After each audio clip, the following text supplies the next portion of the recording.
성도 여러분, 밤새 안녕히 주무셨습니까? 네, 또 복된 날이 밝았습니다. 함께 찬양드리며 하나님의 예배자로 나가겠습니다. 200장 예전사서 235장 달고 음미한 그 말씀 찬양드립니다. 200장입니다.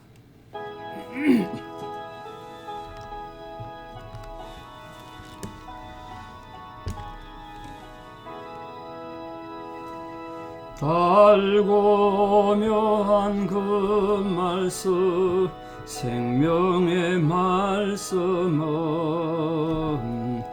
귀한 그 말씀 진실로 생명의 말씀이 나의 길과 믿음 밝히 보여주니 아름답고 귀한 말씀 생명샘이로다. 아름답고 귀한 말씀 생명샘이로다. 귀한 주님의 말씀은 내 노래 되도다. 모든 사람을 살리는 생명의 말씀은 값도 없이 받아 생명길을 가니 아름답고 귀한 말씀 생명샘이로다. 아름답고 귀한 말씀 생명샘이로다. 널리 울리어 퍼지는 생명의 말씀은 마음의 용서와 평안을 골고루 주나니 다만 예수 말씀 듣고 복을 받네. 아름답고 귀한 말씀 생명샘이로다. 아름답고 귀한 말씀 생명샘이로다.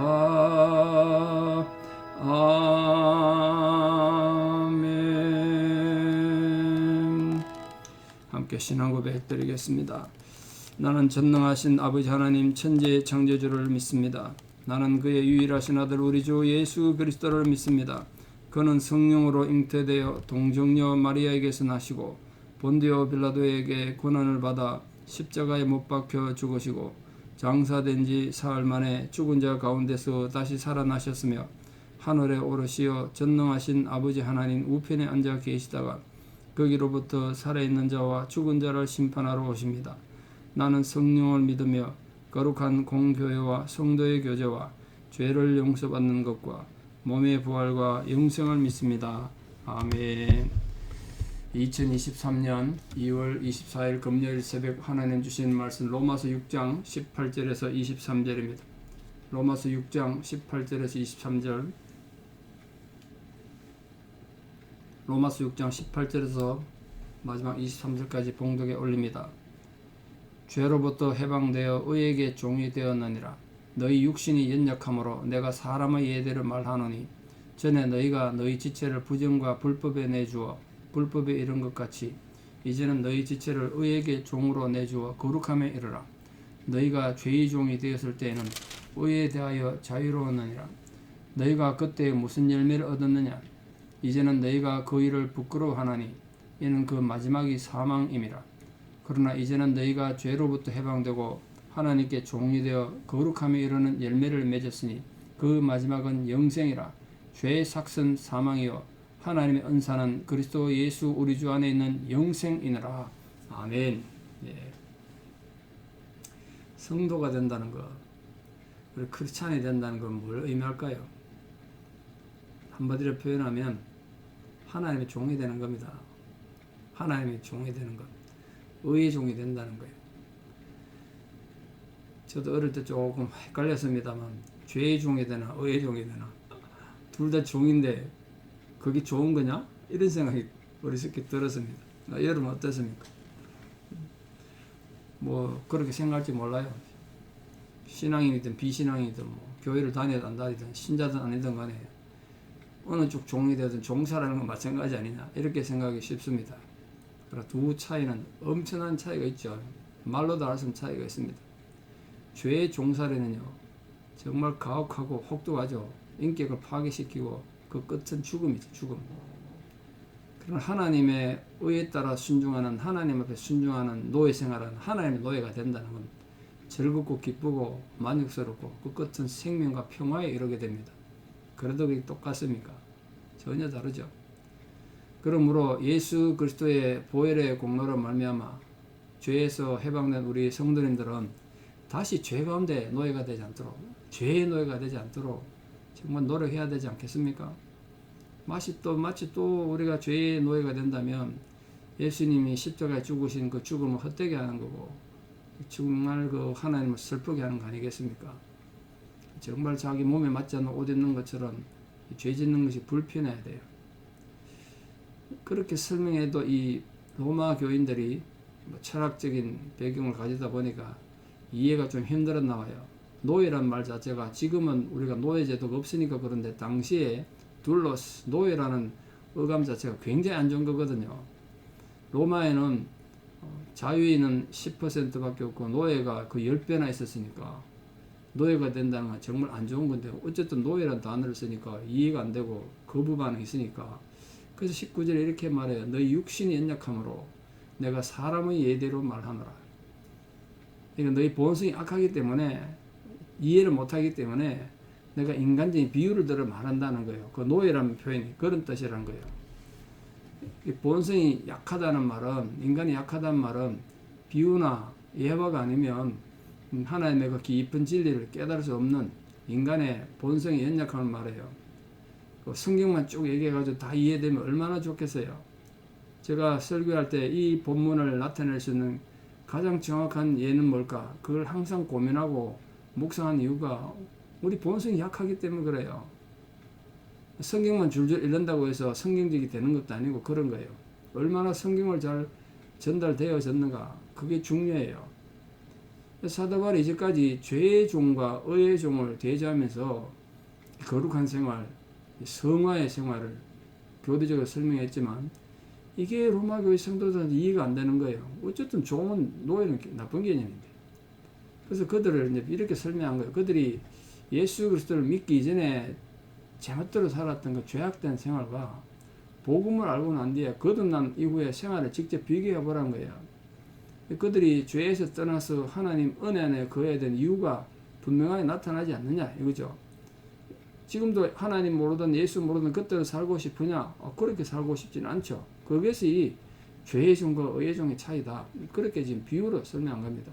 바울은 여기서 뿐만 아니라 진리를 나타내서 비유를 많이 들었습니다. 예화를 많이 썼단 말이에요. 비유를 들었다는 게. 사실은 비유를, 예화를 가장 잘 드신 거는 예수님이세요. 예수님 설교에 비유가 얼마나 많습니까? 여러분, 예수님 비유는 성경이고, 목사가 하는 비유는 성경이 아니고 그런 거 아니라고요. 다 똑같은 거죠. 복음을 나타내기 위해서 도구로 쓰는 것 뿐이죠. 그러니까 현실적이고도 구체적인 생활에, 실제 생활에 했던 모습을 이용해서 하나님 진리를 나타내려는 그 바울의 열정, 그걸 우리가 본문에 보는 거죠. 사실 우리가 신앙하는 하나님과 성경 말씀은 우리 삶에서 멀리 떨어지는 게 아니잖아요. 우리 삶 속에 또 말씀이 있어야 되고 삶에 적용돼야 되지 않습니까? 성경을 머리로 아는 게 의미가 없잖아요. 성경을 머리로 암송한다고 되는 게 아니에요. 삶에 적용이 돼야 되죠. 그래서 우리 현실적인 삶에 우리 성도님들 개개인의 모든 삶의 상황에 하나님 말씀을 듣고 적용하고 또 그대로 살아가는 훈련이 필요하죠. 그러니까 우리 설교하는 이 설교가 삶과 동떨어진 논리나 말장치가 아니라 삶에 적용되고 삐뚤어진 생활을 바로잡는데 주어진 거란 말이에요. 그를 고치기 위해서 오늘 옛생활을 말합니다. 옛생활. 19절을 보십시오. 너희 옛 생활을 벗어버려라. 19절에 너희 예들은 말하느니 너희가 너희 지체를 부정과 불법에 내주어 불법에 이런 같이 너희 지체를 의에게 종으로 내주어 거룩함에 이르라. 이게 지금 옛날 생활이죠. 이게 부정과 불법을 말하는 거예요. 옛날 생활에 그 복음을 모르던 생활, 죄의 종이 됐을 때 생활을 한마디로 말하면 부정하고 불법하다. 불법. 불법이란 말이 아노미아인데 아노미아 혼란 말이죠. 혼란. 하나님 공의를 버리고 하나님의 정의를 버리고 죄가 지배하는 그런 삶을 사는 사람이 혼돈이죠. 혼돈. 그 아노미아. 특히 바울 당시에 이 로마에 성행했던 온갖 불법 가운데 가장 대표적인 것이 육체 정욕에 대한 범죄들이 많았습니다. 그 기원 100년에 태어나서 초대교회 굉장히 큰 지도자가 됐다가 특히 로마에서 최초로 예수 제자 훈련학교, 예수전도단 같은 선교단체 세워서 제자들 훈련했던 사람이 저스틴이라는 사람이 있습니다. 저스틴. 서기 165년에 순교당했습니다. 그래서 순교자 저스틴, 마터 저스틴 이렇게 불리는 분이 있습니다. 이분이 로마에서 살았고 로마의 모든 삶에 아니까 그 써놓은 글에 말입니다. 이 로마가 얼마나 타락했고 문제가 많은지를 적어놨는데 로마에서는 부모들이 특히 이 남자 그것도 남마성혼의 사상이 심했는 것 같습니다. 로마도 여자애들은 매일 밤 광장에 수없이 내버려졌대요. 로마 광장에. 그럼 그 여자애들 버려진 애들 누가 데려가느냐? 매음구를 경영하는 그 창녀촌 경영하는 사람들 데려가가지고 거기서 길러졌다는 거예요. 그럼 거기 자라면 그 여자의 자라면 뭐가 되겠습니까? 결국 또 창녀가 되는 거예요.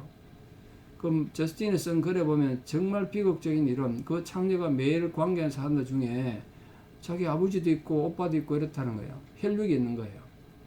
그걸 지금 바울이 비교한 거예요. 서로 알지 못하는 가운데 부정과 간음을 자연스럽게 행했다는 거예요. 이게 지금 하나님을 모르는 죄의 종이 된 상황의 비극이다. 지금 바울이 그걸 말하는 거예요.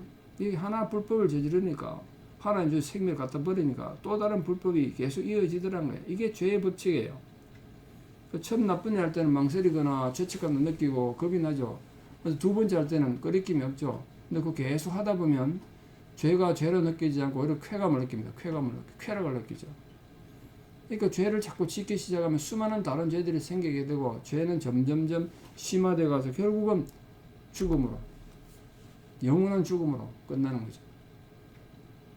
그에 비해서 새 생활의 특징은 뭐냐? 의의 종이 된 생활이 뭐냐? 그게 거룩함입니다. 거룩함. 일찍이 하나님께서 이스라엘 백성들을 출애굽하시고 너희는 나에게 백성이 거룩한 백성이다. 내가 거룩하니 너희도 거룩하라. 그렇게 말했지 않습니까? 그때 거룩함이라는 단어가 동사형으로 되어 있는데요. 헬라어로 하기아모스, 하기아스모스 이렇게 표현합니다. 이게 뜻이 뭐냐? 완성된 것이 아니고 진행되어가는 과정을 말해요. 과정 중에 있다 이런 뜻이에요. 거룩함이라는 건 완벽하게 이루어진 것이 아니라 계속 거룩해져 가야 된다는 뜻이에요. 거룩함, 성화라는 뜻 자체가 성화의 끝이 없는 거예요. 계속 거룩해져 가야 되는 거예요. 우리는 계속 거룩해져 있고 거룩해져 가고 거룩 중에 있다. 거룩 중에 있어요. 그럼 죄의 종살에서 해방된 성도는 구원받았다는 사실에 안주하지 말고 나 이제 뭐 구원받았는데 뭐 죽으면 천당 갈 건데가 아니고 죽을 때까지 거룩해져 가야 되는 거예요. 그걸 새 생활의 특징으로 말했어요. 날마다 새로워지는 영적 성장을 해야 된다는 거예요. 죄의 종이 되었을 때 누리는 자유가 있었죠. 죄의 종이 됐을 때는 의에 대해서 자유롭다. 그 의에 대해서 자유롭다는 건 뭔 뜻 같습니까? 쉽게 말해 그건 자유가 아니에요. 참된 자유가 아니에요. 의에 대해서 자유롭다 말은 죄 짓는 자유예요. 죄 짓는 자유. 그게 뭐 자유겠습니까? 죄의 종이 되어버린 사람들은 점점점 더 죄의 굴레 속에 깊이 빠져들어가게 되고 결국은 이제 옳은 일을 하려고 해도 안 되는 거예요. 죄 짓는 것이 너무 익숙해져 가지고. 우리 잘 아는 탕자의 비유 있지 않습니까? 탕자가 아버지 집에 있을 때는 이거 자기가 자유롭지 못하다고 생각한 거예요. 이 집을 떠나야, 아버지를 떠나야 자유하다고 생각한 겁니다. 이게 어리석은 거죠. 죄의 종이 되니까 이 지금 의로운 게 싫었던 거야.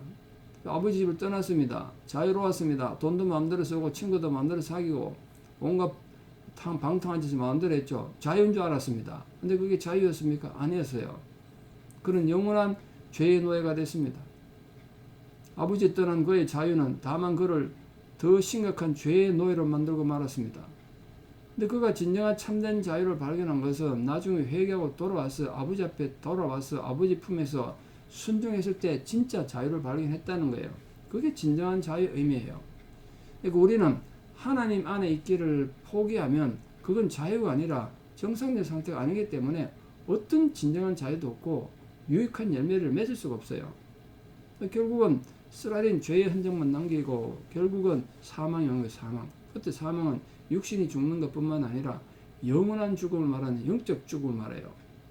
그러므로 우리 모든 성도님들은 그리스도를 알기 전이든 또는 믿음이 연약해서 지었던 죄든 그런 죄된 행실을 부끄럽게 여기고 늘 겸손하고 진실되게 하나님의 뜻을 생각하며 살아가는 그런 존재가 되어야 된다.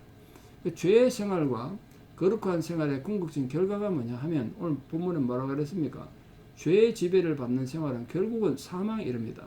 이때 사망은 단순한 육신의 죽음이 아니라 영혼의 죽음, 다시 말해서 구원받지 못한다는 걸 그렇게 표현한 거죠. 죄의 삭은 사망이라는 뜻이 그런 뜻이에요. 반면에 하나님의 사랑과 은혜 안에서 성령의 열매를 맺는 성도님들의 생활은 주 예수 그리스도와 함께 영원히 사는 생명을 얻는 겁니다. 여기 중요한 것은 사망은 선물이 아니라 죄악된 행실에 마땅한 대가로 주어진 겁니다. 그런데 영생은 하나님의 선물이다. 오늘 본문을 그래 말하겠죠.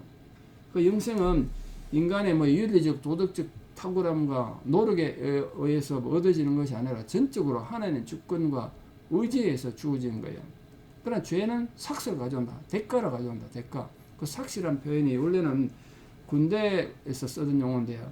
군인이 군대 가서 봉사하면 때 되면 받아야 될 품삯 있지 않습니까? 그게 삭시예요. 삭. 죄도 그렇다는 거예요. 죄로 살면 때가 되면 반드시 대가가 온다. 그 죄의 열매가 있다. 그게 죽음이란 거예요. 그러므로 우리 사랑하는 성도님들은 예수 그리스도를 믿는 믿음 안에서 우리 구원을 얻은 성도들 아닙니까? 결코 사망과 저주의 형벌이 아니라 하나님의 선물로 주신 영생을 얻었다는 사실을 굳게 믿고 정말 믿음의 선한 싸움을 끝까지 싸워나가는 성도는 되기를 바랍니다. 믿음의 선한 싸움을 끝까지 싸워나가는 자. 그런 승리의 생활을 하기 위해서 누구든지 말로 되는 게 아니고 감정으로 되는 게 아니고 이 믿음의 선한 싸움을 싸워서 진정한 승리를 이루려면요. 항상 자기 자신의 채찍질해서 자기를 극복해야 돼요. 모든 성도님들은 하나님 말씀에 합당히 살아가기 위해서 자기 감정도 극복해야 되고 분노도 극복해야 되고 절망도 극복해야 되고 우울함도 극복해야 자기를 극복해야 하나님이 원하시는 의를 이룰 수 있습니다. 사람 모든 성도들 부디 자신을 극복함으로 하나님의 의를 따라가서 하나님의 거룩해져 가는 모든 과정에 계속해서 거룩해져 가는 거룩한 하나님 성도로 승리하는 은혜가 있기를 진심으로 축원합니다. 기도드리겠습니다. 아버지 하나님의 은혜와 사랑을 감사합니다. 우리는 죄의 노예였었고 죄의 삭선 사망이라 하여 영원히 죽을 수밖에 없는 불행한 존재들이었습니다. 그 어리석고도 연약한 저희들을 하나님 사랑하셔서 주 예수 그리스도로 인하여 생명 얻는 믿음의 백성 되게 해주셨습니다. 이 놀라운 구원의 도리를 우리가 깊이 가슴에 새기고 참으로 자신을 극복하고 자신의 모든 분노와 감정과 이기심과 어리석음을 뛰어넘어서 하나님이 기뻐하는 거룩한 백성들로 우뚝 세워지는 은혜가 있게 하여 주시옵소서. 오늘도 우리 안에 모든 악한 존재들을 잘라내고 매 순간 솟구쳐 오르는 악한 영들, 그 인간들의 어리석은 생각들, 감정들을 잘라내고 주님의 거룩함을 닮아가는 정말 거룩한 영성의 훈련이 되어가는 저희들 되게 도와주시옵소서. 그러하여 우리가 정말 죄의 열매를 맺는 것이 아니라 의의 열매를 맺어가는 거룩한 백성이 되어 하나님께서 허락하여 주신 영생을 복을 누리는 은혜가 있게 하여 주시옵소서. 죄의 삭선 사망이라 하셨사오니 우리가 죄가 가져오는 두려움을 알고 하나님의 은혜로 주신 정말 영생의 선물로 주신 그 은혜 가운데 살아가는 믿음의 성도들, 승리하는 성도들 다 되게 도와주시옵소서. 이제는 우리 주 예수 그리스도의 은혜와 하나님 아버지의 만극하신 사랑과 성령님의 위로 교통 역사하심이 진실로 주 안에 믿음의 후사를 얻는 의의 자손으로 살아가기에 결단하는 사랑 모든 성도님들의 신앙의 고백 위에 진실로 죄의 삭선 사망이라 했다는 하신 주님의 이 말씀에 교훈을 삼아서 의의 승리를 이루기를 결단하는 성도님들의 위대한 신앙의 고백 위에 이제부터 영원토록 함께 하시옵기를 간절히 축원합니다. 아멘. 예, 여러분 오늘도 믿음으로 승리하시고 내일 토요일입니다. 주일 교회 와서 또 예배드리고 교회를 돌보도록 하겠습니다. 내일 또 뵙겠습니다. 감사합니다.